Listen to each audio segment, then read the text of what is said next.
तो आप देखिए अजित गुट के उपाध्यक्ष का बड़ा दावा। अब दावा क्या है ये भी आप देख लीजिए।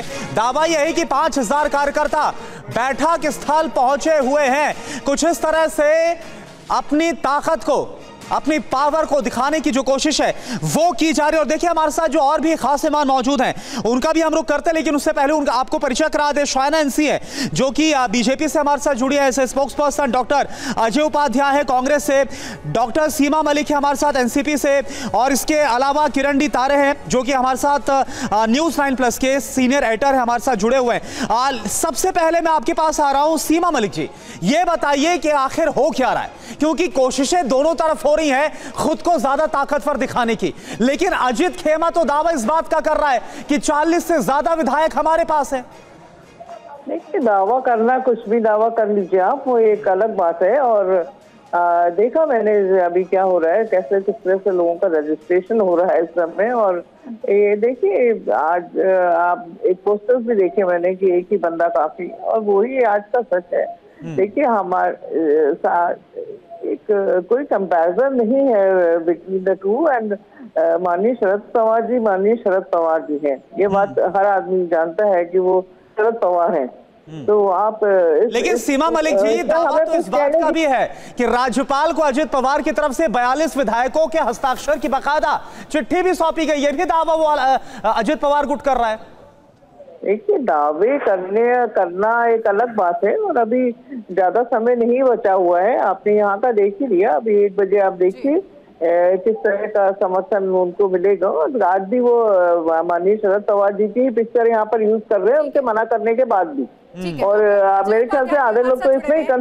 जी सीमा मलिक जी, लौट रही हूँ आपके पास, कांग्रेस के प्रवक्ता हमारे साथ जुड़े हुए हैं। अजय जी, आपकी तो पूरी घटनाक्रम पर इस वक्त नजर होगी, क्योंकि कांग्रेस पार्टी भी बैठकें कर रही है, मंथन कर रही है कि आखिर ये चल क्या रहा है। शिवसेना का वही हाल हुआ, एनसीपी का यही हाल हुआ।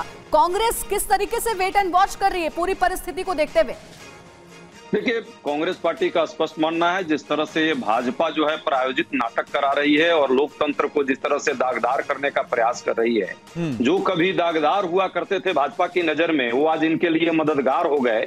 ये अपने आप में विडंबना है, और ये पूरा देश देख रहा है कि ये कैसी दोहरा चरित्र जीते हैं और जी कैसे लेते हैं ऐसा चरित्र। अभी तक तो उनको जेल भेजने की बात गारंटी दे रहे थे प्रधानमंत्री जी, अब उनको कैबिनेट में शपथ दिलवा दी है और ये सब नाटक करवा रहे हैं। लोकतंत्र के साथ जिस तरह विश्वासघात किया जा रहा है पूरा देश देख रहा है, महाराष्ट्र के लोग देख रहे हैं, और इसका समय का इंतजार जनता भी कर रही है। लेकिन अजय जी, सारा कसूर बीजेपी को दे देना ये भी तो ठीक नहीं है ना। अजीत पवार अपनी मर्जी से आए ना अपने विधायकों के साथ, नहीं एकदम अपनी मर्जी से आए ना, डिप्टी सीएम बने, उनके विधायक मंत्री बने।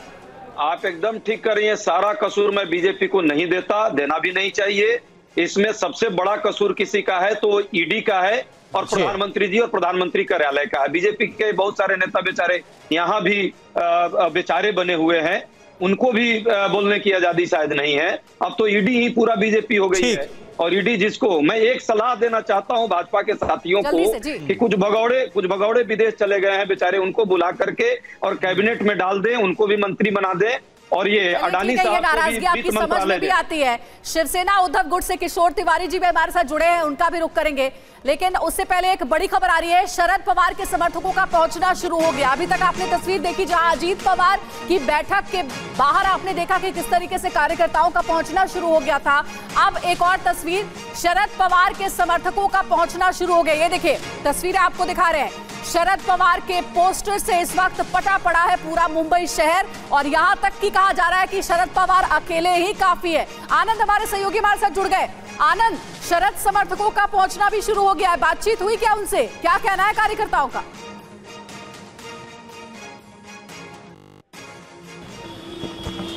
जी देखिए, शरद पवार के घर पर भी और जो वाईबी चौहान सेंटर है जहां पर कुछ देर में बैठक होने वाली है शरद पवार गुट की, दोनों जगह शरद पवार के जो समर्थक हैं, एनसीपी के जो कार्यकर्ता हैं, नेता हैं और विधायक हैं, उनका पहुंचना शुरू हो गया है। आपसे थोड़ी देर में बताया जा रहा है कि जो एनसीपी के प्रदेश अध्यक्ष हैं जयंत पाटिल भी शरद पवार से मिलने उनके घर पर पहुंचेंगे, और कुछ देर बाद शरद पवार अपने घर से सीधा वाईबी चौहान सेंटर के लिए पहुंचेंगे। हालांकि इस बीच में बताया जा रहा है कि शरद पवार एक एक करके उन विधायकों से बात करने की कोशिश कर रहे हैं जो कि अभी तक अजीत। आनंद, ये बताइए कि वहां पर संख्या कैसी नजर आ रही है? आप बता रहे, बड़ी अहम इंफॉर्मेशन दे रहे हैं कि विधायकों का, बड़े नेताओं का पहुंचना शुरू हो गया है, क्योंकि अब सब कुछ संख्या बल के आधार पर डिसाइड होगा। क्या नजर आ रहा है वहां पर आपको? जी देखिए, लेकिन जो शरद पवार गुट के ज्यादातर लोगों का ये कहना है, उनको ये उम्मीद है कि अभी भले ही अजीत पवार के कैंप में कुछ विधायक नजर आ रहे हो, लेकिन इनका ये दावा है कि हो सकता है कि कुछ देर बाद वही विधायक जब शरद पवार वाईबी चौहान सेंटर में बैठक के लिए पहुंचे तो वो वहां पर भी पहुंच जाए। तो ये कॉन्फिडेंस कहा जा सकता है शरद पवार गुट का, या फिर ओवर कॉन्फिडेंस कहा जा सकता है। आनंद, नजर आप बनाए रखिएगा। उद्धव गुट शिवसेना से हमारे साथ किशोर तिवारी जी भी जुड़े हुए हैं। किशोर जी, आपको ऐसा नहीं लग रहा कि महाराष्ट्र में रीटेलीकास्ट हो रहा है? जो शिवसेना के साथ हुआ वही आज एनसीपी की स्थिति है, वही एनसीपी के साथ हो रहा है, और इस वक्त हो ना हो, माने या ना माने, अजीत पवार का पलड़ा ज्यादा भारी दिख रहा है। नहीं देखो, आप ये लिख रहे हैं 41 और 12, लेकिन शपथ विधि के वक्त तो 9 और 5 ऐसे ही लोग थे और वो 5 को भी मिनिस्टर बनाने वाले थे।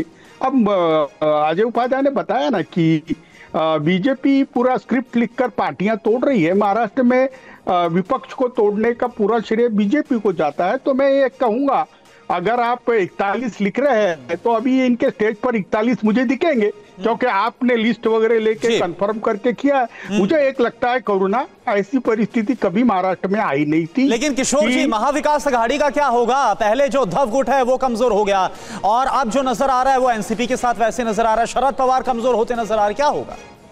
नहीं, आप उसकी चिंता मत करो। 30-40 विधायक चले जाए तो ऐसी भी परिस्थिति आई थी शरद पवार जी से और बाला साहेब ठाकरे जी से कि एक मिनट अंजलि, जल्दी से ब्रेकिंग न्यूज आ रही है। अरे मुझे बोलने देना। बोलिए आप। 58 में से 5 विधायक रह गए थे और बाला साहेब ठाकरे से भी ऐसा ही हुआ था।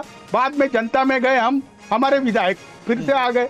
गद्दारों का कहीं महाराष्ट्र में कभी है ना कि आज की मीटिंग में अगर ये विधायक पहुंच गए जिसका दावा किया जा रहा है 41, तो फिर पिक्चर क्लियर हो जाएगी।